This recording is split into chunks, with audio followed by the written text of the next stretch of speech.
Sometimes it rains and rains and rains until you can't stand it. But you have to, because it rains and rains and rains still more.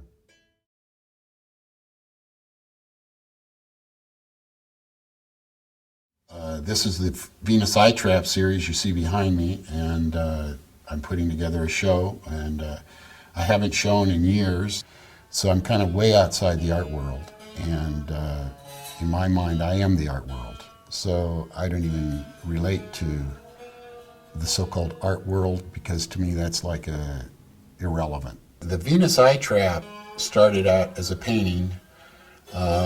When I was doing a painting and I didn't know really what I was doing. I did this flower painting, and when I showed it to my daughter, one of my daughters, she said, "Oh, that looks like a Venus flytrap." And I said, "Well," the idea Venus Eye Trap came to me, and so I know that's actually a Venus Eye Trap.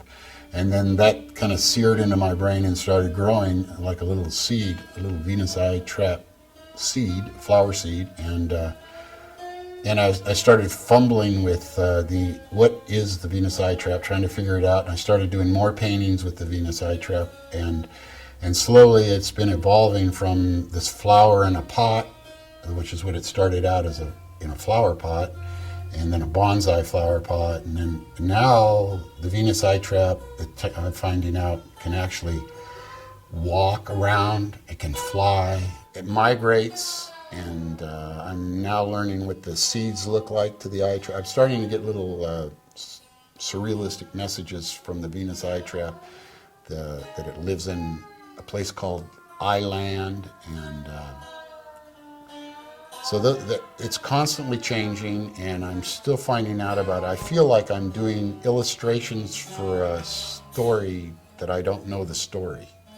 So some of these paintings are rather disconnected and almost don't relate to each other, except that they do. This little project is just one of many. I thought I was done with it years ago, but it won't go away, and it keeps revealing more information. So now it's come off the canvas and into the world we live in through the sculpture, and I'm kind of concerned with making more of these bronzes in different sizes, and that's one of the areas I'm going into right now. There's a fantastic foundry not too far from me here in the Monterey Bay called the Monterey Sculpture Center.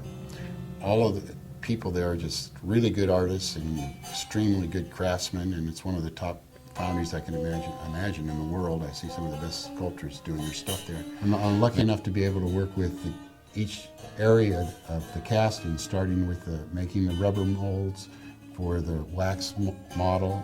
And then, of course, I had to adjust the sculpture so that they could make a wax casting. They made another mold for the bronze casting and cast it in bronze. Fantastic. The man who's been casting there has been doing that for 35 years. Came out with a beautiful job. And then we welded it together. They had to cut it apart to cast it in many parts and then put it back together. And they welded it together, then they put a patina on it and finished it off, and it was just really great work with all these guys who are so good at what they do. And I'm so confident that in their work, it really complements my work, and it's been a real honor working with them.